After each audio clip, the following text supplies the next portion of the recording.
If you really want to understand critical race theory, you have to go back in time. Their mission was to reestablish white domination, and they did that by monitoring every book in every classroom in the South. From the African American Policy Forum, I'm your host, Kimberly Crenshaw. This is the United States of Amnesia, a miniseries explaining what CRT really is and what our reaction to it says about America's future. Available wherever you get your podcasts. The land down under has never been easier to reach. United Airlines has more flights between the U.S. and Australia than any other U.S. airline, so you can fly nonstop to destinations like Sydney, Melbourne, and Brisbane. Explore dazzling cities, savor the very best of Aussie cuisine, and get up close and personal with the wildlife. Who doesn't want to hold a koala? Go to united.com/Australia to book your adventure.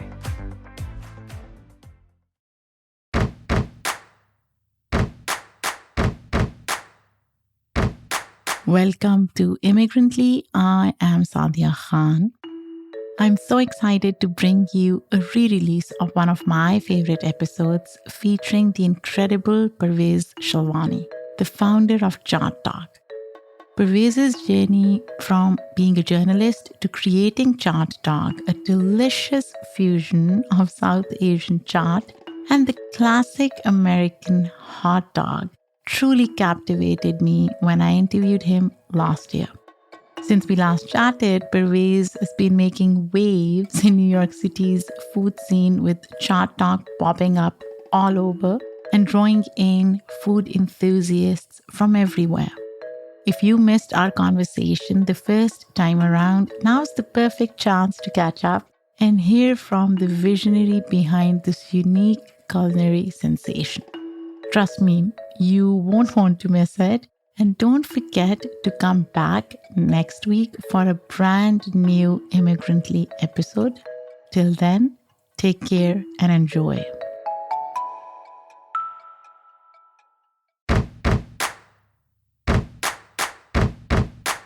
Hey everyone, welcome to Immigrantly. I am your host Sadia Khan.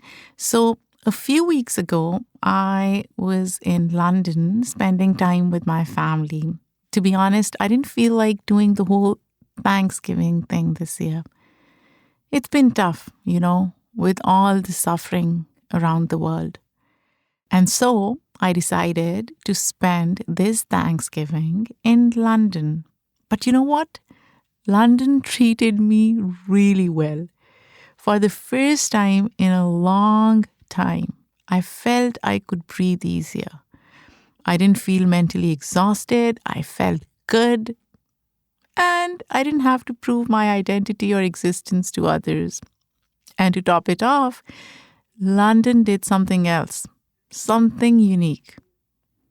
Pakistani food. Oh my gosh. Seriously, it was like a flavor explosion. London has one of the best Pakistani foods on the planet, outside Pakistan, of course. I couldn't get enough, from chai, spiced kebabs, to yummy naans, and this fantastic pindi, an okra dish. So I'm really excited today because we are talking all about food and what it means to different folks. Today's guest, Pervaiz Shallwani, has written hard-hitting pieces of journalism for papers like the Wall Street Journal, the Daily Beast, and CNN. He's reported on moments like the protests after the murder of George Floyd in New York City and the Brooklyn subway shooting in April last year. He's also a huge food journalist and a foodie. He's written pieces about the best Super Bowl snacks, fusion hot dogs, and even hosted a show called Feed Me about local Long Island restaurants. He's now running a hot dog pop-up called Chaat Dogs, where he mixes his Chicago upbringing and Pakistani heritage. I am so excited to speak with him today on how these two branches of his career combine and what we can learn about our communities through food. So let's get started.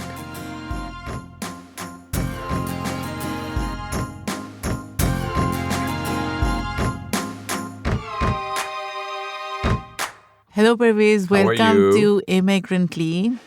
Thank you for having me. So we met at an event. We met at an event, very nice event actually, overlooking all of Manhattan in Union Square. Exactly. And I tried your Chaat Dogs. Chaat Dog, the whole... Oh my gosh. We'll talk about Chaat Dog. And I have a lot of thoughts about that. Good thoughts. Okay, good. Curious thoughts. Okay. But before we do that, I want you to take us back to your first job as a journalist. Oh, boy. What stood out to you right away about your first few years working? I ended up back in Chicago, which I didn't think I was going to do. This is where I grew up. I'm living with my parents and trying to find work. And I end up hanging out with a really good friend of mine who was working at the Philadelphia Inquirer at the time. And he was going to a job fair in New York.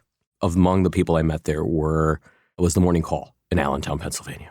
And at the same time, my friend got a job at the Chicago Tribune. We just swapped. I took his apartment, moved to Philadelphia, ended up working at the Morning Call, was there for 6 months, then left for 18 months when my father was ill and came back for 3 years or so. I talk about that job a lot. I think you learn a lot about America in a place like that. I think you learn a lot about journalism in a place like that. The thing I tell students when I teach or young reporters is that job was super valuable to me. I didn't realize it was super valuable to me when I was there at the time because you get to do a little bit of everything. You're in a place where you're allowed to fail a little bit. You don't realize the skills that you've learned until well after you've left. And I feel like in media these days, and I don't want to make this a big diatribe about the media, but in media these days, not enough journalists understand how to do journalism. There's so much to deconstruct in this. Oh my gosh, where do I start? Let's talk about what did you learn about America through that job? I think you learn how democracy works. You learn, I think most people think democracy works at a federal level or a state level, but so much of what happens in your daily lives actually happens on the local level, whether it's the police department or the sanitation department or the school board or the city council. And those people the people who hold those jobs and what the decisions they make actually have a profound effect on your day-to-day lives. Give me an example. I think most people don't understand how school taxes happen, and just understanding how school taxes happen and the push and pull of your property taxes and how schools are funded was a fascinating concept to me. That job, we were in the midst of the war in Afghanistan, and we had just begun the war in Iraq when I got there, the second time around. And National Guard units were being used in Iraq. And just the whole process of even just mobilizing a National Guard unit, sending them to basic training, and then desert training, and then off to Iraq was fascinating. The one thing a story I tell a lot, and I say this to my students all the time, is knowing who runs something, and then also this idea of who's not getting credit in a specific situation. And so during the Boston bombings, I was working at the Wall Street Journal. I know I'm fast forwarding a lot here, but I was working at the Wall Street Journal. I'm there on the ground as one of the on-the-ground reporters. The whole capture has just happened. And the next day we're looking for stories. And I end up going, because of my knowledge of having worked in Allentown, I know that the one person who also has to be on the ground in the command center when law enforcement is running an operation trying to find the second brother because the first one had died is the local police chief because it's his jurisdiction. And so I go to the police department. I say, hey, can I interview the police chief? And their press person's like, yeah, sure. You can have 15 minutes. An hour later, he has told me from the minute they entered town to the minute they captured them.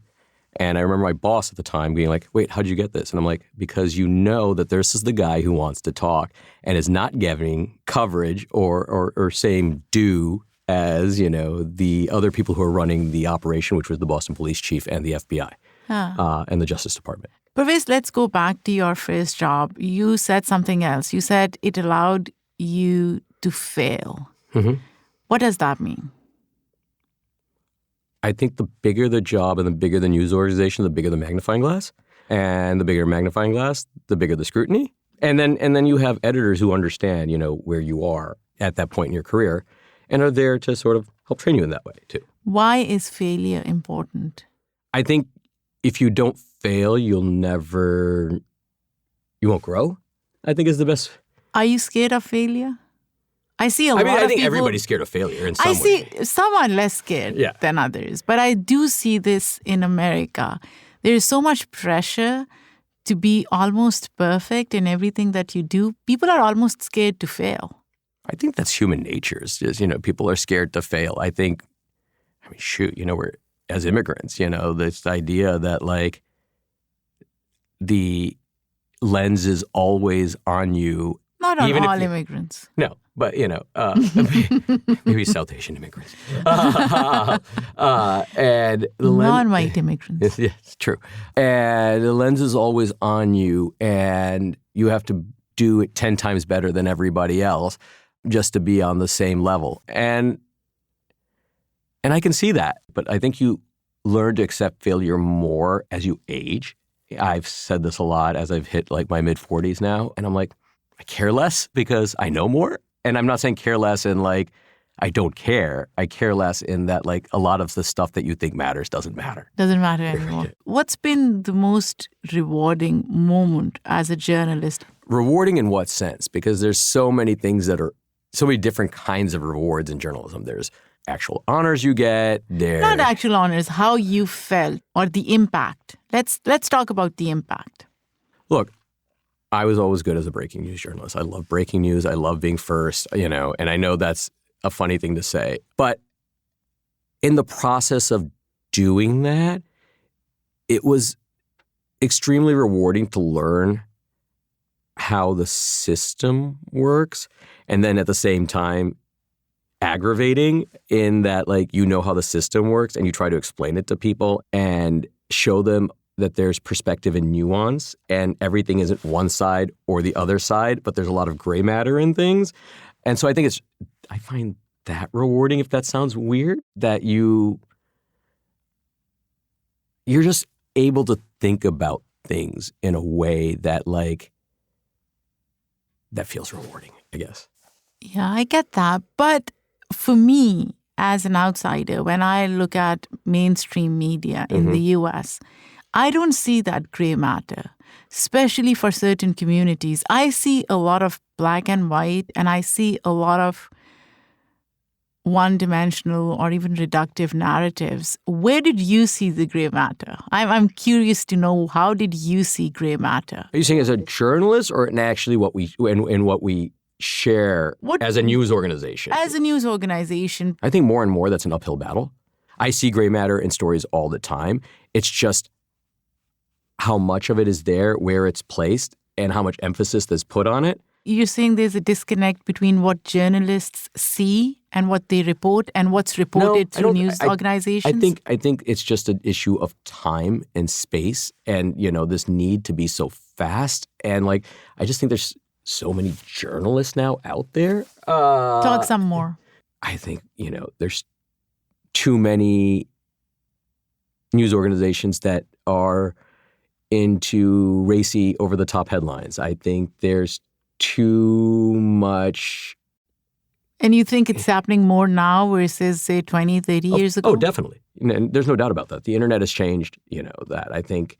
And there's also this push to put stuff out so fast and to match stuff that other people have. I mean, back in the day, you had a story, you owned that story for hours possibly because you didn't have a medium to put it out on, right? Like if you broke a story in a newspaper in a print edition, you owned it for a while, right? Now you broke a story and within seconds sometimes somebody is matching it, with their own sources, and so they're running with it. And then you have other news organizations that are aggregating it, and then you have Twitter, which is amplifying it. And so, then you're watching as people are reading what they want to into it instead of seeing the nuance even in the way that it was written sometimes, And it's just like, that's not what it says. I know you think that's what it says, but there is a little bit more nuance in the way it was written than in the way that you're amplifying it, if that makes sense. But don't you think because of the internet and social media, there are more perspectives out there? Definitely. So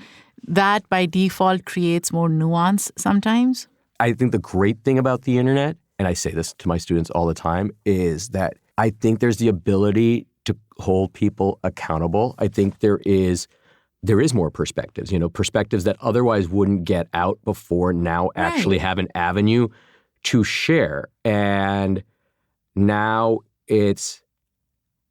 but the other problem becomes now is like who to trust and who not to trust. Yeah, absolutely.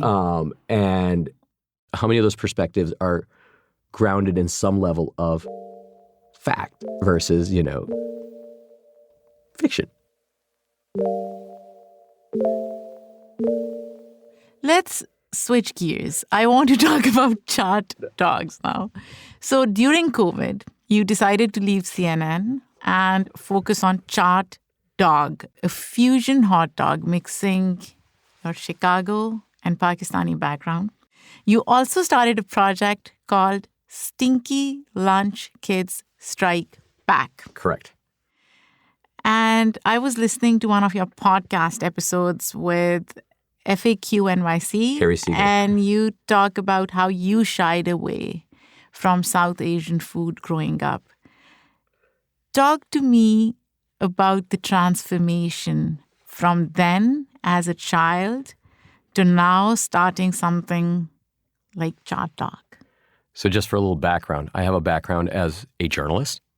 And then about 10 years after I went to journalism school, I decided to move to New York and go to culinary school. My parents are probably like sitting there shaking their heads being like, we let you go to journalism school and a culinary school? With the idea I didn't know what I was going to do. So I became a food journalist for a while, and I was food journalist and a news journalist. And I went into news journalism, and then I went back to food journalism, then I went back to news journalism. And then finally during the pandemic, I was working at CNN. I was running their Trump investigations team first, and then later their Policing in America team. Towards the end of July 2022, I ended up leaving CNN and decide that I'm not going to run and take another job right away. I'm 45 years old. I'm about to be 45 years old, and I'm like, I have some level of luxury at that point to say, okay, I've been doing this now for 25 years. What am I going to do next? And I could have easily been like, okay, I'm going to take another job in daily journalism. I'm sure I will do wonderful. And, I'll do that job for a couple of years. And then, I'll do another one and I'll do another one. I could do that for the next 20 years of my life and be fine. But I was like, is that what I really want to do? And I was like, let me take a step back and see what else I want to do. And with the Chaat Dog thing, I had been, rewind a little bit. 2017, we have this idea to throw a surprise birthday party for a friend of ours in our backyard who used to do hot dog cook-offs. For the hot dog cook-off, several of us decided to participate. My wife and I joined forces, and we create what is called a biltburi dog. So we put biltburi on top of a hot dog.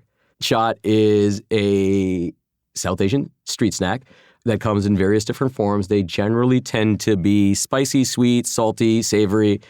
It's also a spice mix, chaat masala, which has a very strong sulfuric smell to it from the black salt in it, almost like rotten eggs, if you will. It tastes delicious. Tastes delicious. And so I'm at CNN and I'm like, Chaat Dog? Our hot dog? Chaat Dog? Wait, why didn't it take me 4 years to think of that? So we start doing it. We start trying to make different kinds. I started doing it, really. Start making different kinds of chaat to go on top of hot dogs. And then this happens. I leave CNN and I end up going to Chicago that following week. It had been pre-scheduled, and I make Chaat Dogs there for my family, and they're like, this is wonderful. And then throughout the summer, we're making them for friends and more family, and then doing a bunch of tests. And then come November, a friend of mine's like, let's team up at this brewery and do a Chaat Dog event. And so we do, and then after that, I do another, and then another, and here we are. I was actually doing one last night in Brooklyn, and it was part of a larger project for me called Stinky Lunch Kids Strike Back, which I'd also thought about while I was at CNN. And Stinky Lunch Kids Strike Back for me was, what is American food? I call it Stinky Lunch Kids Strike Back, the story of American food, which is, to me, is immigrants, which is every single one of us, we come here and our food is, and I'm putting this in quotes, weird. And then at some point it becomes part of American food.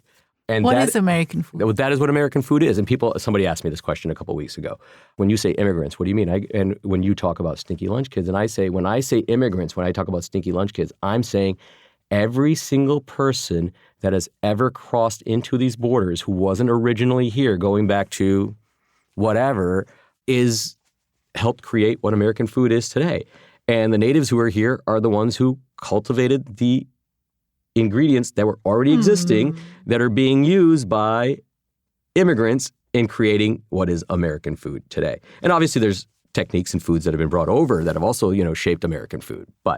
And I joke when I talk about this, I say, imagine if the first settlers came to America, right? The Pilgrims. And I'm putting that in quotes as well. And they landed and they cooked for the natives. And I can only imagine the natives being like, what is this crap you brought here to us, that you're cooking? I mean, obviously that's not how it happened, or at least that's not how it's been told how it happened. That's sort of what every immigrant group has gone through in America, or large immigrant group, that is, wave of immigrants groups have gone through when they've landed here. I say this about the hot dog. The hot dog roughly came to America in the 1860s, right, with German immigrants. And then other immigrants brought over other variations of the hot dog too. And as far as we know, the first food carts in New York City showed up in the 1880s. And imagine what the people who thought of themselves as American back then thought of hot dogs, that are being brought over by German immigrants. And this is what every immigrant group has gone through. So to me, American food is immigrant food. And, even when you say that the Chaat Dog is fusion, I actually don't like the word fusion. I call it the American street food, because that's what it is, right? If you think about the hot dog, right? And I say this to people, I was like, if you think the hot dog is the thing you find on every street corner in America, chaat is the thing you find on every street corner in South Asia, right? That's India, true. Pakistan, Bangladesh, Yeah, you're right. maybe Sri Lanka, Nepal. And so what I'm doing is I'm taking two street foods, Desi and American, and fusing them together for So that is American. fusion, though. Well, it's American food, right? Because to me, and sorry, and I know I used the word fusing. I'm taking two foods that are part of who I am, and I'm putting them together. And who am I? I am American. I am Desi American. So if I was to create a food business, my food business would be weird for me to be like, I make saag paneer, or I make butter chicken, right? I would be like, I make saag paneer tacos, or I make butter chicken pot pie, or something like that, because those are the things I grew up eating, right? And so what I'm doing is I took something I grew up eating and something that my parents instilled in me, which is the chaat, and fuse them together or put them together into one dish that I call the American street food. So I tried your Chaat Dog and it tastes delicious. And before I tried it, if somebody had told me that you could put chaat on hot dog and eat it, I would be like, no, this is blasphemous. You can't do that, right?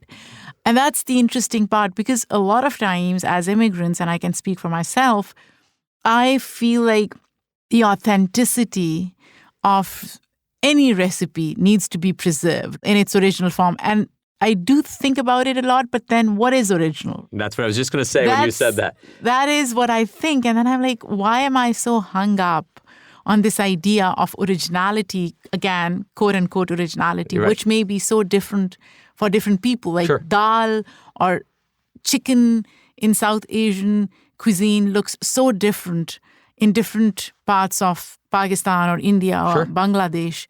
So have you seen any pushback or criticism of what you're creating? Believe it or not, no. I think the only person I could ever remember, the only two pieces of criticism I've ever heard was, and this is somebody who had no followers on Twitter, but somebody on Twitter was like, and it wasn't South Asian even, Maybe it was a bot.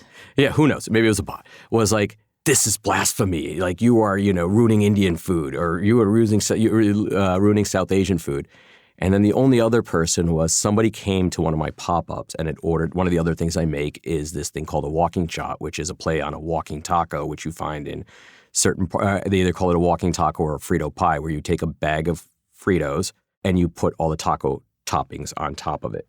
So you can walk around it with and eat it. And I do the same thing except with chaat. I put chaat on Fritos or chaat on a bag of chips. And so somebody had ordered that. And I gave it to them. And they were shocked by how expensive it was. We charged $8 for it.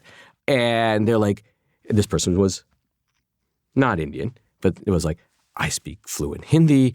I lived in South Asia, and this is an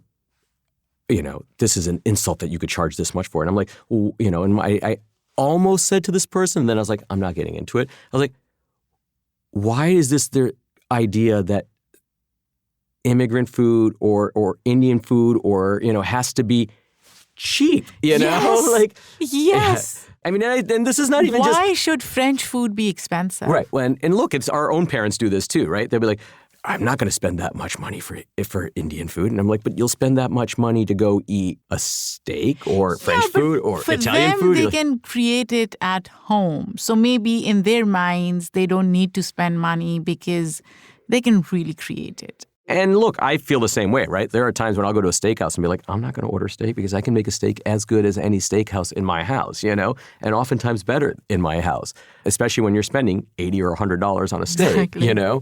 But the margins I could only imagine on Indian restaurants in certain communities, it's got to be awful. So, Pervaiz, let me ask you this. And I know we're all over the place here. Yeah.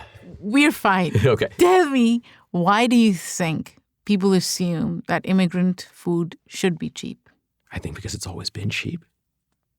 And we're using immigrant very loosely immigrant, here. anybody born outside the U.S. is an immigrant. But I'm just saying, I think certain groups come here, or a lot of groups come here, in their own communities.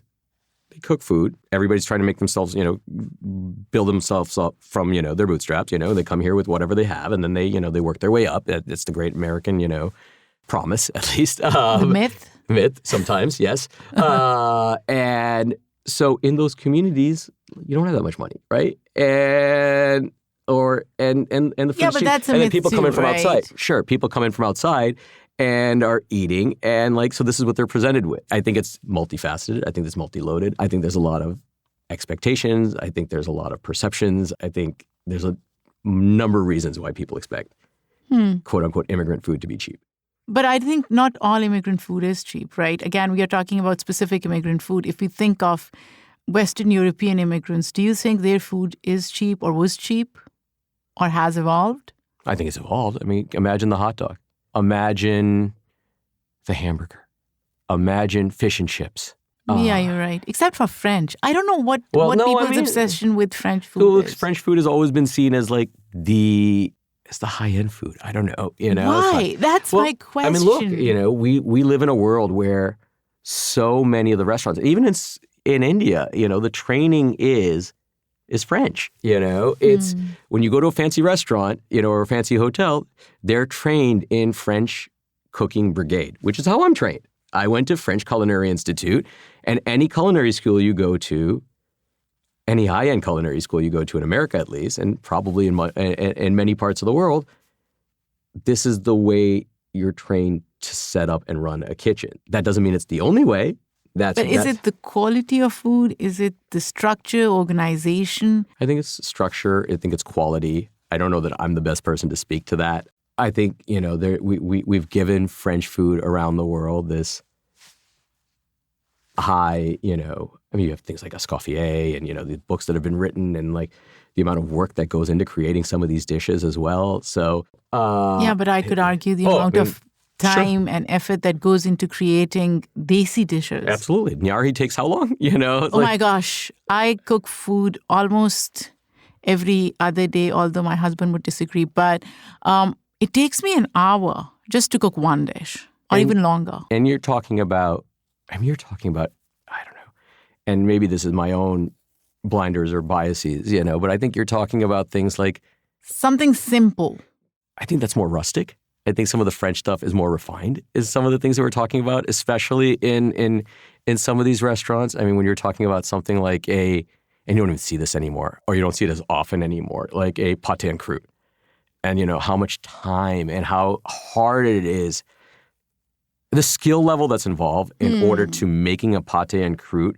I don't know why pâté en croûte is the one thing we're talking about here of all the things that you get involved in skill level, but where you get the crust on the outside right, while you get the mixture of meat inside correctly, and then the art form that goes into the way it looks when you cut it it's a lot of work. I did a story 5 years ago, 6 years ago on this guy on Long Island who still does pâté en croûte, and it's like, it's kind of a dying art form. And it's like, it's an obscene amount of work that's involved in making that. And I'm not saying other countries, and I'm sure I know there's dishes in South Asia that are equally, labor intensive and require skill, right? Like most home kitchens aren't making those dishes. Yeah, right? Exactly. That's what I was going to say. Like what I cook is not a standard or a gold standard for what, a chef would cook. Right. And the amount of time that they would spend. But you're right.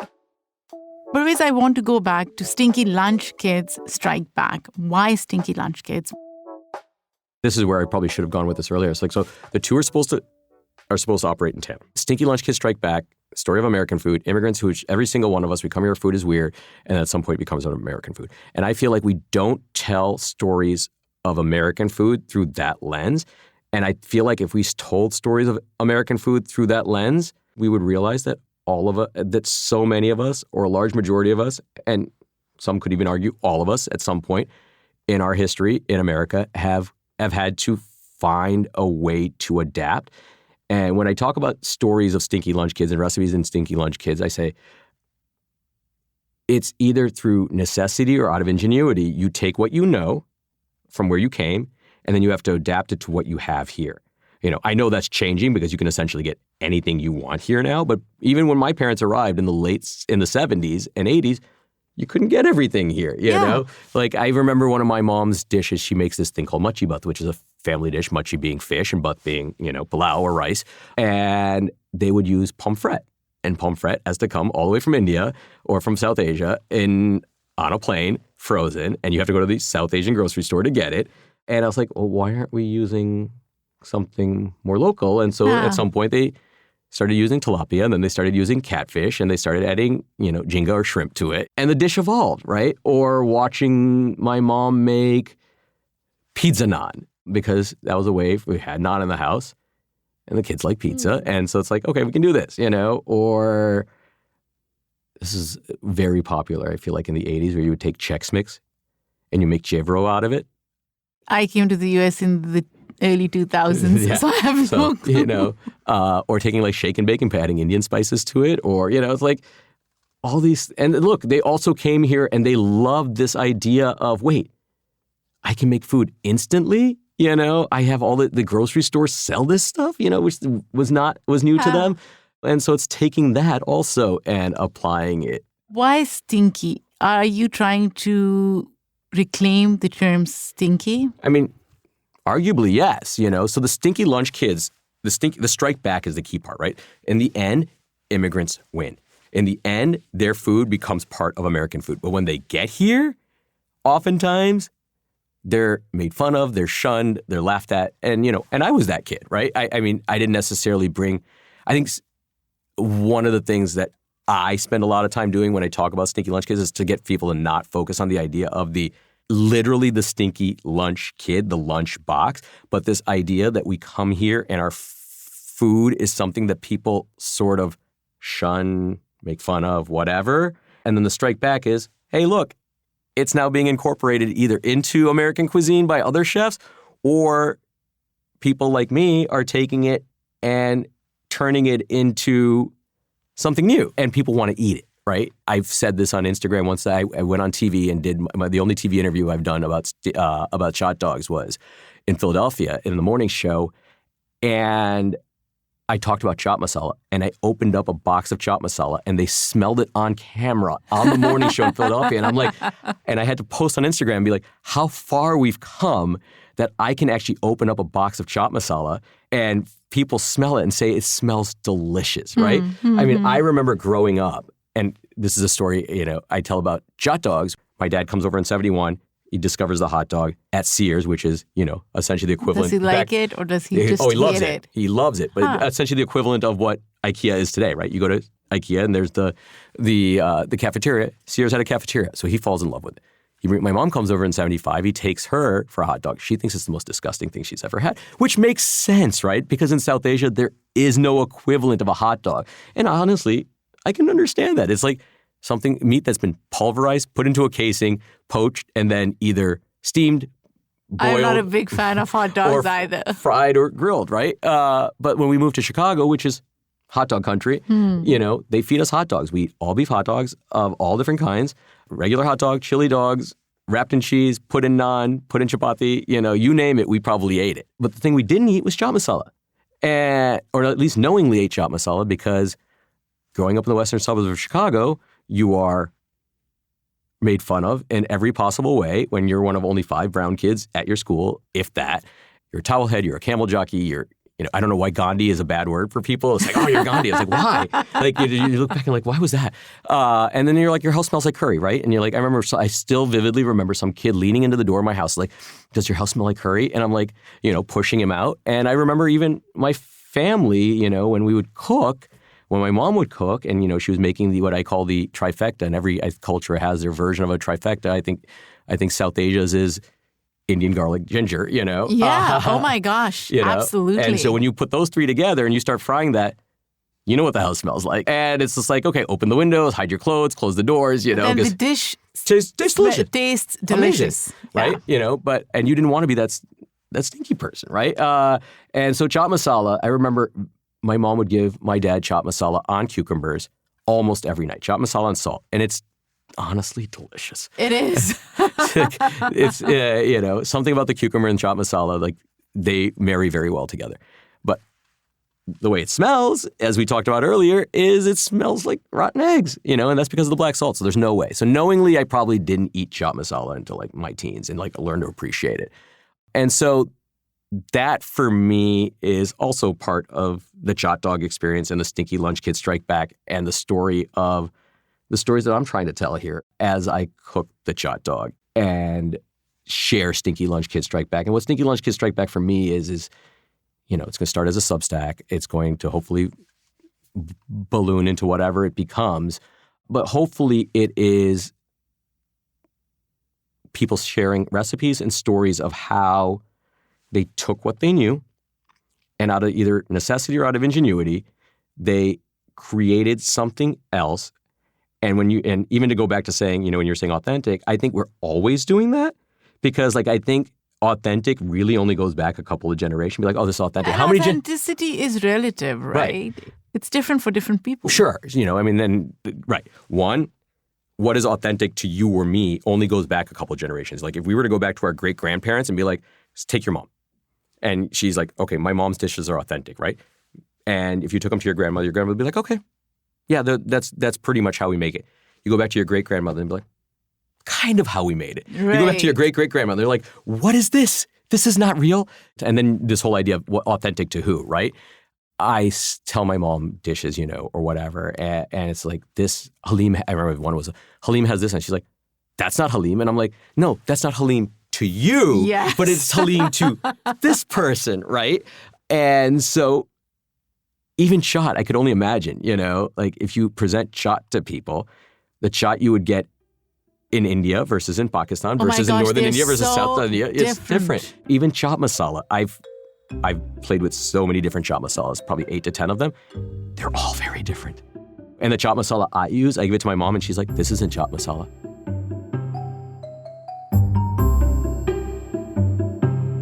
You've been a journalist for so long. Right. You're creating food, in fact, food that obviously transcends cultural restrictions or norms.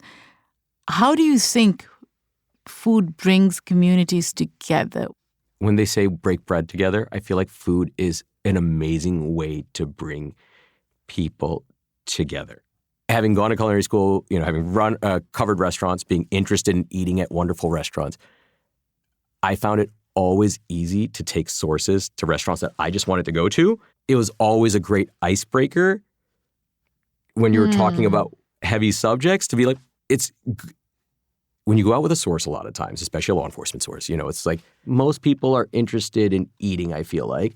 And so it's a good conversation piece as you're trying to also get information and it works, and it's just like, it's easy to connect with people through food. The minute you start talking about food, people's guard comes down because I think most people just want to talk like about eating. Food, and they like eating. Absolutely. So it's just like, And I mean, like, look, one of the things that with Chaat Dog that always is fascinating is like, they're like, wait, what is it? And then you're like, wait, $14 for a hot dog? You know, in New York, that's what we've been charging of late. And some guy last night was like, he's like, $14 for a hot dog. And then he came back up and he's like, that's the best hot dog I've ever had. And then actually bought a second one and left a tip. And I was like, I think people hear hot dog and they instantly think cheap food, right? You're right. And they think the dirty water dog and the, you know, the stale bun I'm getting at the corner, right? That so often happens. And I'm like, mine's not a hot dog. Mine's a Chaat Dog, which is, you know, like, exactly. It's a hot dog with a whole nother part of my life combined with Added it, you to know? it. Exactly. Where do you hope to take Chaat Dog? It's funny. Lots of people have been asking me that. I don't know. Right now, we're doing pop-ups. We're looking to find regular spaces to cook at, preferably during lunchtime if possible, or regular residencies. Talked about opening up I think what would be fun is to open up a hot dog cart. That's what I was thinking. That would be a great next step. Yeah, but think about, and because you're Pakistani and lived in Pakistan, think about if I took the hot dog cart and I dressed it up like one of the Pakistani trucks that you get. Oh my gosh. Right? That would be so amazing. Right. And then you do one. Oh my gosh. And you take it on the road. You know, I don't know if it'll be licensed in a way where we're going to set it up on a street corner. I'd like for it to be maybe. I don't know. But at least you can take it to events, either breweries or, you know, or one of the things a number of people says, like, imagine if you were the food at a Desi wedding after the party. You're right. You're the food after the dancing and the drinking has happened, or at least the dancing. And you're like, I'm hungry now. And you're like, at the end of the night, you know, this is a thing that now happens at events, especially weddings, right? You're like, there's the food after, whether it's pizza or burgers or whatever, right? It's like, why can't Chaat Dog be that? Oh my gosh, I'm so excited, Pervaiz. I can't wait to see a Chaat Dog cart somewhere in New York.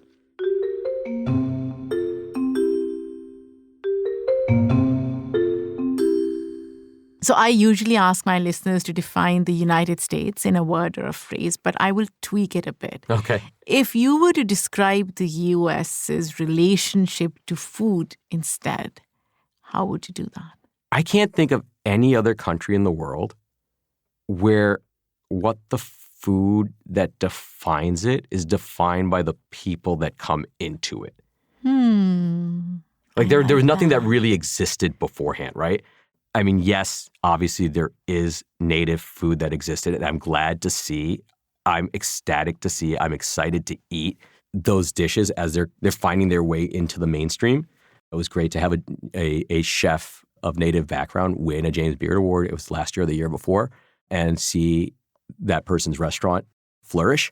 But the idea of American food and food in America is the food of all of us, and it's constantly evolving, changing, being redefined. And with Stinky Lunch Kids Strike Back, I guess I would say is like, it's just how we talk about it and how we look at it and the lens through which we, you know, define it. And I just think it'd be my big hope for this is, right, you know, having worked in mainstream journalism and just watched as it's almost impossible to write a story in which everybody will not just take one side or the other and not look at the nuance in the story at all.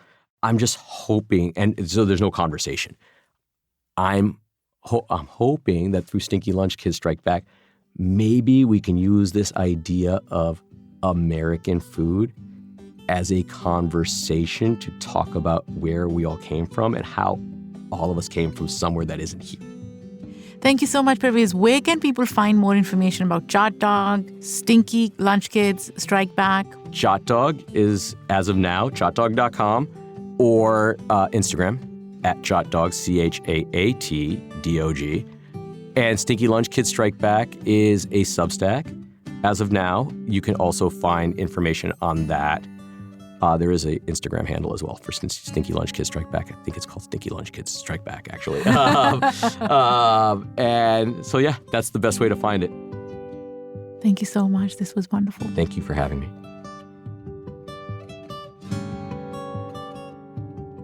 What a fun conversation. From Pervaiz's journalistic endeavors to Chaat Dog.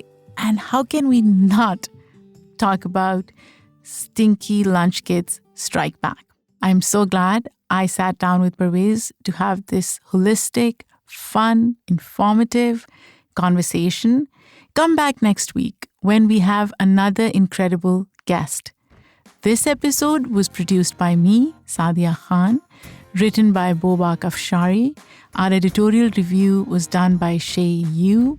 Our theme music for this podcast is by Simon Hutchinson. Our editor and sound designer for this specific episode is Steve Martin.